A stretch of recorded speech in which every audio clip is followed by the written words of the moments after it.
আসসালামু আলাইকুম বন্ধুরা, আশা করি আপনারা ভালো আছেন। আল্লাহর রহমতে আমিও ভালো আছি।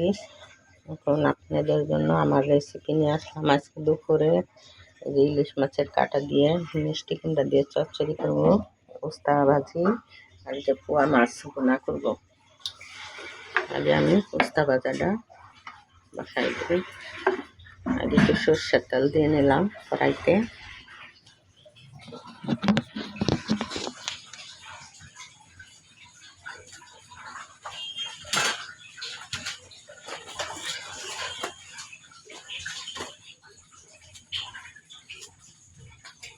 তেলের ভেতর দেবো একটা শুকনো মরিচ,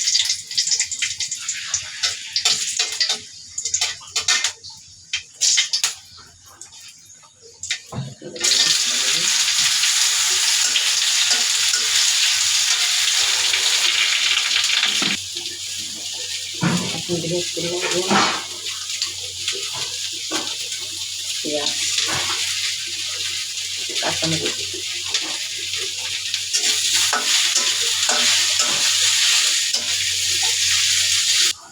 বন্ধুরা, উস্তা ভাজি আমার হয়ে গেছে।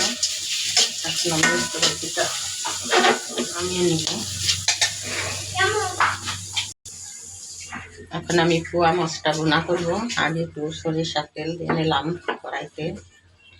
আমি মাছগুলি হলুদ লবণ মাখিয়ে আগে একটু ভেজে নেব, তারপরে ভুনা করবো।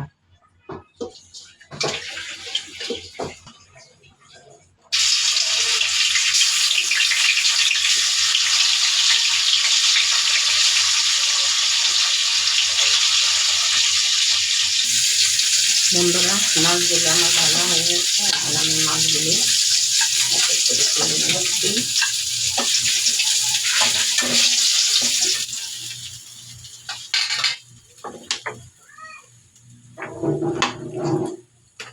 পেঁয়াজগুলি দিয়ে দিলাম,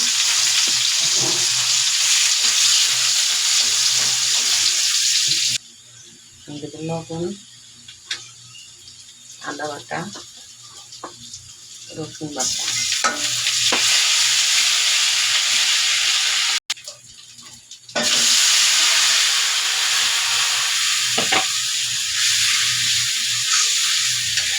মরিচ, ধনিয়া, জিরা গুঁড়া।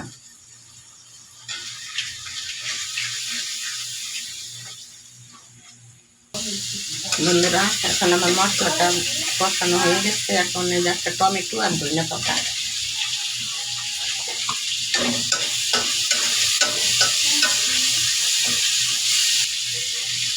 পরিমাণ মতো পানি দিলাম।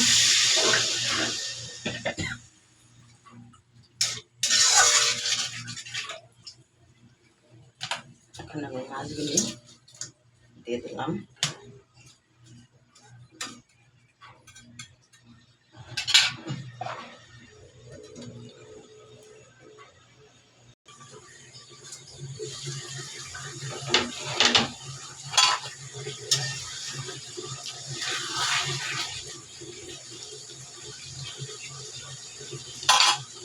বন্ধুরা, মাছটা ভুনা আমার হয়ে গেছে। এখন আমি নামাই নিলাম। বন্ধুরা, এখন আমি ইলিশ মাছের লেজা, মাথা, চোপা টোপা দিয়ে একটা চচ্চড়ি করবো মিষ্টি কুমড়া দিয়ে। এখন আমি চচ্চড়িটা বসাই দিচ্ছি। আগে তেলের ভিতর আমি পেঁয়াজ, মরিচ,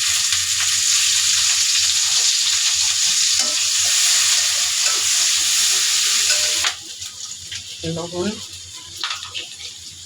ইলিশ মাছের চচ্চড়িটা আমি বেশি মশলা দিব না, এর ভিতরে দিলাম একটু ধনিয়া গুঁড়া, একটু হলুদ গুঁড়া। এখন আমি দিয়ে দিব মিষ্টি কুমড়া।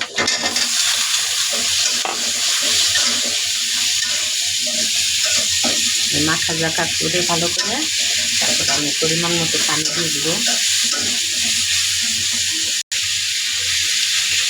বন্ধুরা, এখন আমার এই কুমড়াটা ভালো করে কষানো হয়ে গেছে। আমি পানি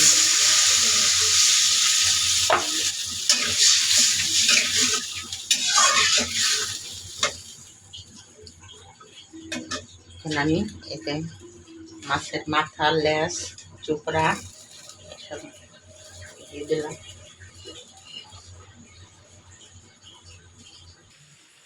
বন্ধুরা, চচ্চড়িটা হয়ে গেছে, এখন নামিয়ে নিব।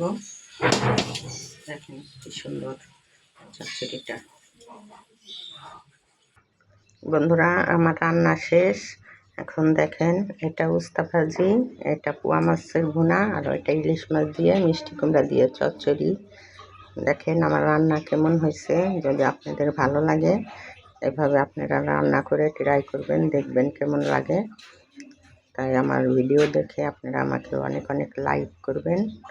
এখন বিদায়, আল্লাহ হাফেজ, আপনারা ভালো থাকবেন।